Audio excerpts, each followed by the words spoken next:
भोर की सवा में छंगाई बिन दवाई।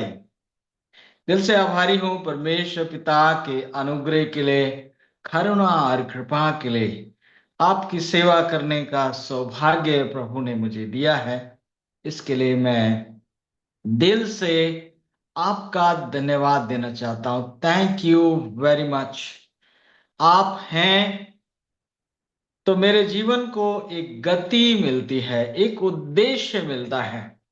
और मेरी प्रार्थना है कि परमेश्वर आप सबको बहुत ऐसे आशीष दे। आइए सीधे होके बैठ जाइए और अपने ध्यान को सब जगह से हटाकर परमेश्वर की ओर लगाइए।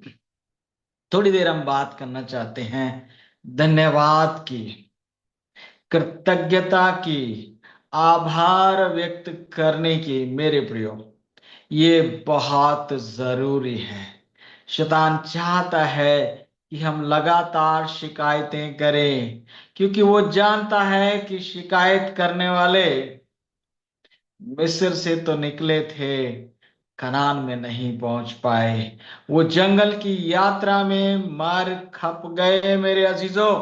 और वो जानता है कि अगर हम शिकायतें करते रहे तो हम स्वर्गीय कनान में नहीं पहुंचेंगे और उसका उद्देश्य पूरा हो जाएगा।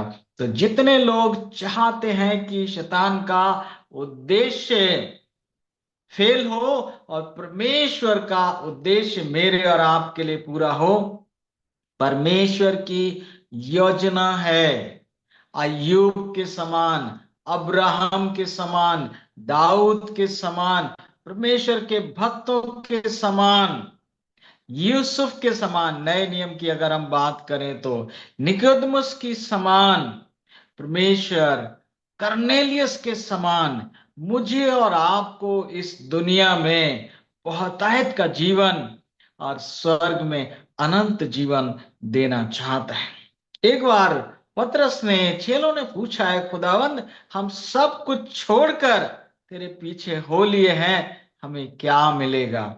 खुदावंद ने कहा, इस दुनिया में 100 गुना और स्वर्ग में अनंत जीवन मिलेगा। मेरे प्रियो, प्रभु बहुतायत का जीवन देना चाहते हैं। और मुझे और आपको अगर बहुतायत का जीवन लेना है तो बहुतायत की सोच को विकसित करना होगा।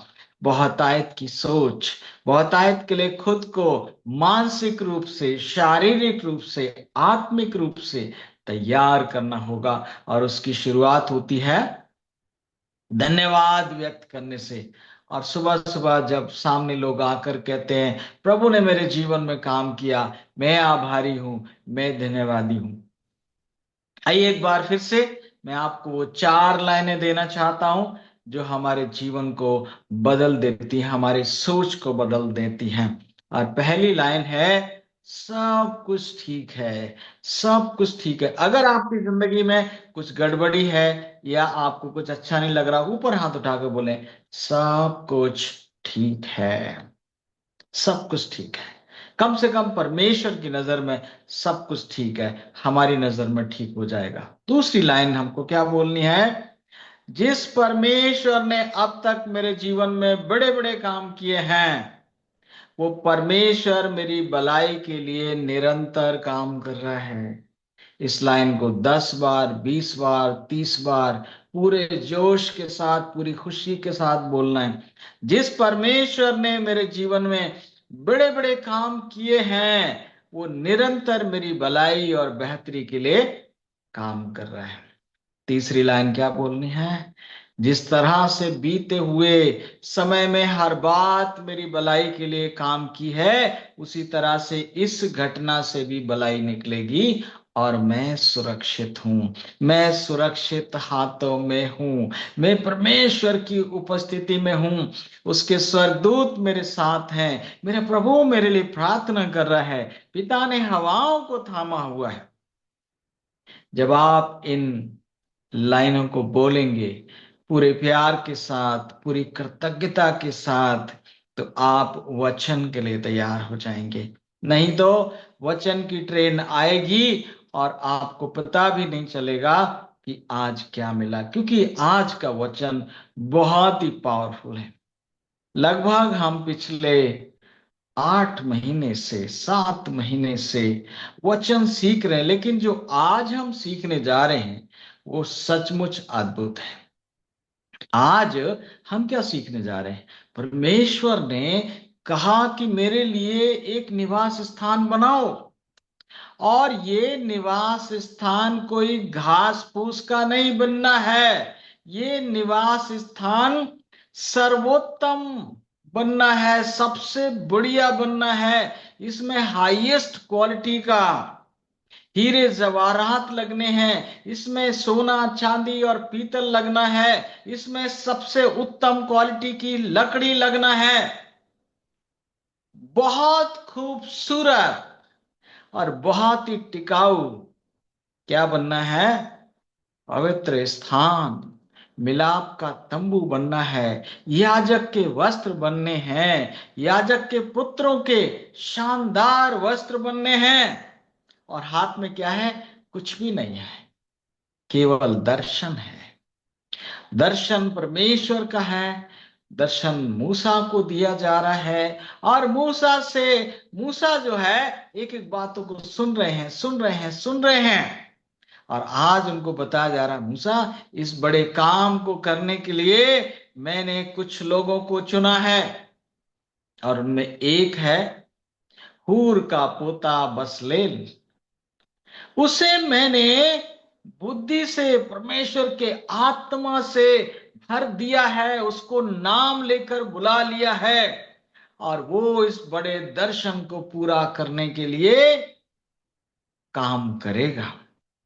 उसे मैंने सिखा दिया है कि पत्थरों को, सोने को, चांदी को, हीरे जवाहरात, लकड़ी को, तमाम चीजों को किस तरह से उस आकार में ढालना है जैसा मैं चाहता हूं। मैंने उसको परमेश्वर के आत्मा, परमेश्वर की बुद्धि से भर दिया। एक उसका सहायक मैंने चुना है, ओहोलियाब, दान के गोत्र का, और वो मिलकर उसके साथ काम करेगा। आगे चल के हम और देखेंगे कि परमेश्वर ने कुछ महिलाओं को भी चुना, ताकि वो इस विशेष काम में साथ दे। आज एक लाइन मैं आपको देना चाहता हूं, और वो लाइन ये है, लीडर्स वो हैं जो जानते हैं कि हम कहां जा रहे हैं। हालांकि उन्हें पता नहीं होता है कि कैसे हम वहां पहुंचेंगे। उन्हें ये मालूम होता है हम क्या करने जा रहे हैं, कैसे होगा, ये जानना लीडर का काम नहीं है। जिस परमेश्वर ने दर्शन दिया है, वो खुद सही समय पर प्रकट होकर हमें बताता है कि वो काम कैसे होगा। मूसा कल्पना कर रहा होगा, प्रभु इतनी बड़ी बड़ी बातें कर रहे हैं, प्रभु ने स्वर्गीय पवित्र स्थान मुझे दिखा दिया, ये बनेगा कैसे? इसे बनाएगा कौन? मैं तो तीर तलवार चलाना जानता हूं, मैं तो लोगों को मारना काटना जानता हूं, मैं तो भेड़े चराना जानता हूं, मैंने तो ये सब कुछ नहीं सीखा। परमेश्वर ने कहा, डोंट वरी, सही समय पर सही लोगों को मैं खड़ा करूंगा। और परमेश्वर का बड़ा काम हुआ। मेरे प्रियो, आज हम बात करना चाहते हैं, आज की सीख है बुद्धि। बुद्धि, समझ, स्किल्स। एक दर्शन को पूरा करने के लिए बुद्धि की जरूरत होती है। बुद्धि कौन देता है? परमेश्वर देता है। किसको बुद्धि प्राप्त होती है? यहोवा का भय मानना बुद्धि का मूल है।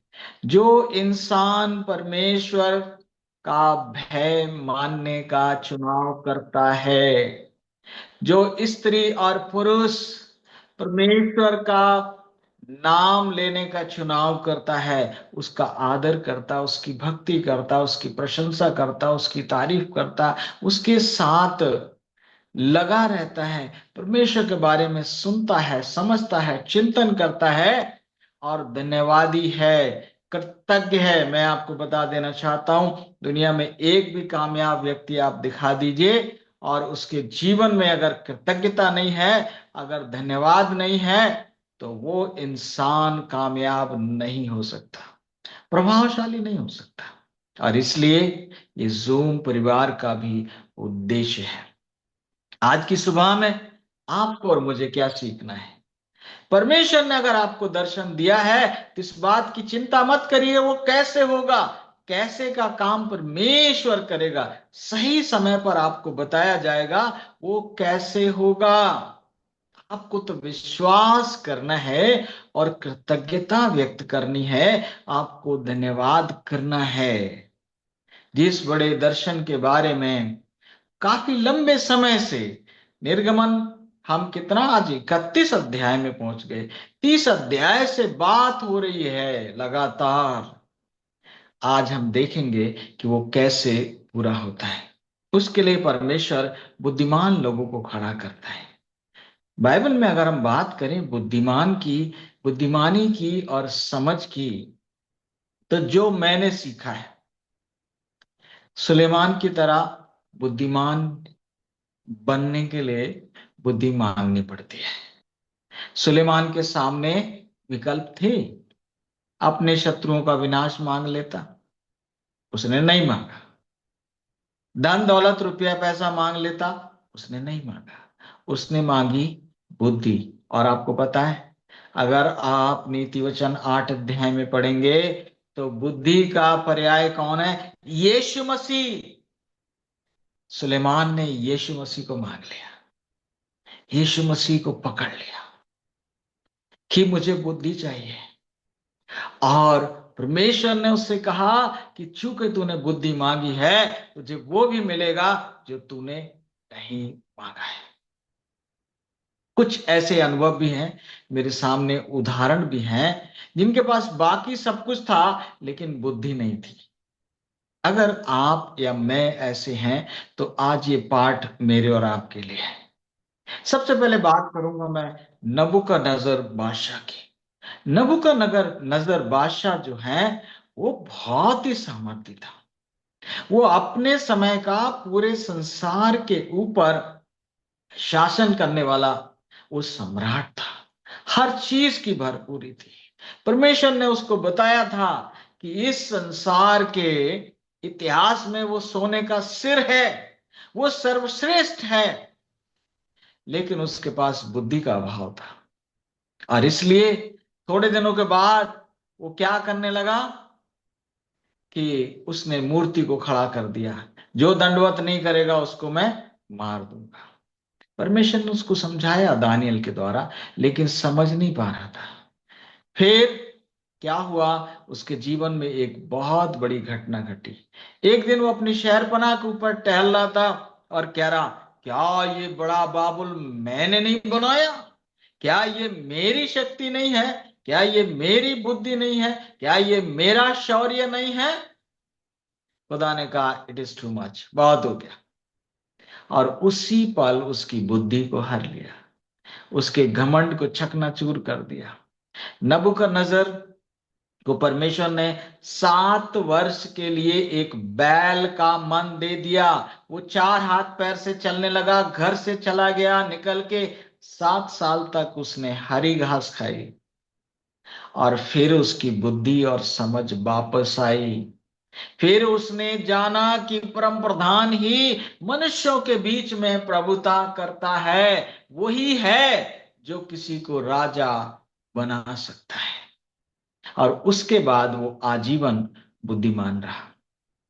इवन उसकी जो पत्नी थी, वो भी बेलशस्सर की दावत में नहीं गई। वो आजीवन विश्वास में रहा। एक दूसरी बात करूंगा मैं उड़ाऊ पुत्र की। उड़ाऊ पुत्र जिसको सब कुछ मिल गया, सब कुछ मिल गया, लेकिन सब कुछ उसने उड़ा दिया, उसको वो इस्तेमाल नहीं कर पाया। कल बच्चों के साथ में बात कर रहा था तो मैंने ये चीज बताई उनको। मैंने कहा, बेटा पैसा आना, पैसा कमाना बड़ी बात नहीं है। पैसा बहुतों के पास आता है, लेकिन पैसा कमाने से कोई इंसान अमीर नहीं बनता। पैसे को कैसे खर्च करना है, पैसे का कैसे इस्तेमाल करना है, कहां पर पैसा लगाना है, कहां पर पैसा नहीं लगाना है, ये समझ जिसके पास है वो प्रगति करता है, वो तरक्की करता है। और उड़ाऊ पुत्र के जीवन में क्या हुआ? सब कुछ उसका चला गया। वो भूखों मारने लगा, और जब वो भूखों मरने लगा तब उसकी जो समझ है, लिखा है वचन, वो आपे में आया, वो जागा,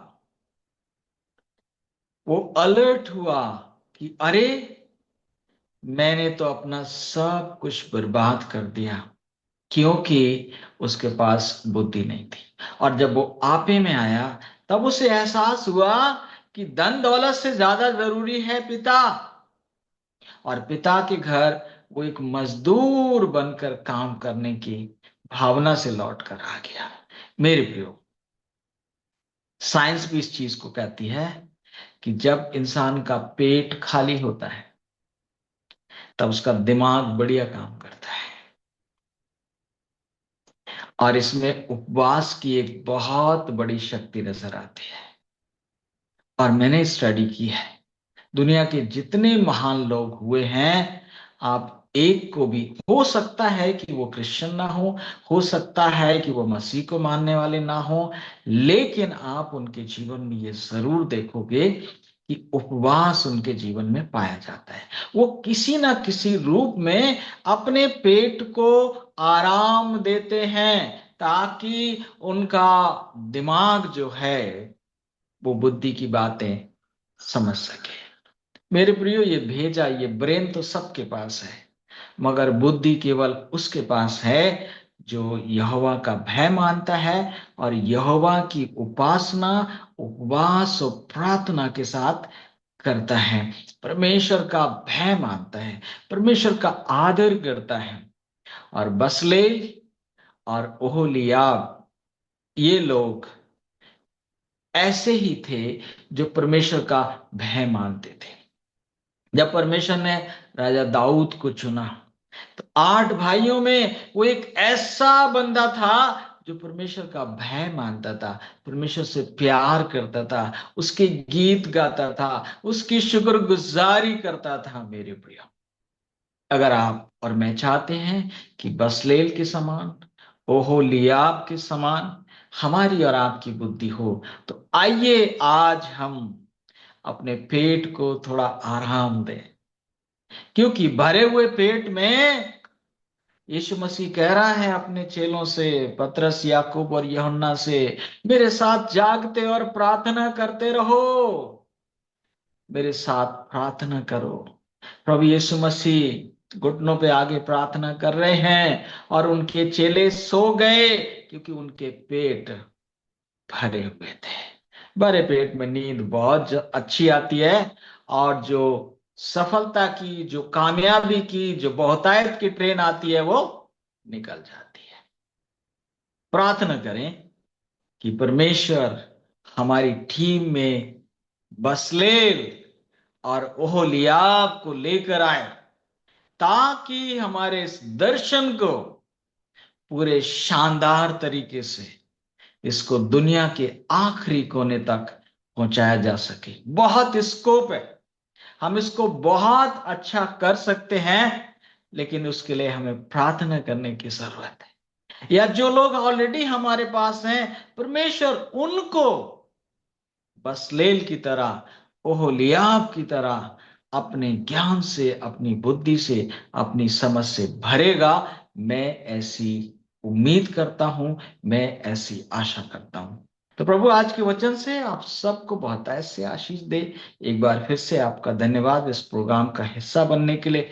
अगर आप आशीषित हुए हैं तो आशीष का कारण बने। जब ये लिंक ग्रुप में शेयर किए जाते हैं, अपने स्टेटस पे डालिए, दूसरे ग्रुप में आप भेजिए। छोटी छोटी चीजें लोगों के जीवन को बदल सकती हैं, और इस तरह से हम इस काम को आगे बढ़ाने में सहायक हो सकते हैं। निरंतर प्रार्थना में याद रखें इस टीम के लिए जो लगातार अपना परिश्रम कर रही है, लगातार अपने आप को इम्प्रूव कर रही है। कल फिर मिलेंगे प्रभु ने चाहा तो एक नए विषय के साथ, एक नई सोच के साथ। तब तक प्रभु का अनुग्रह आपके साथ बना रहे। Thank you very much. जय मसीह की।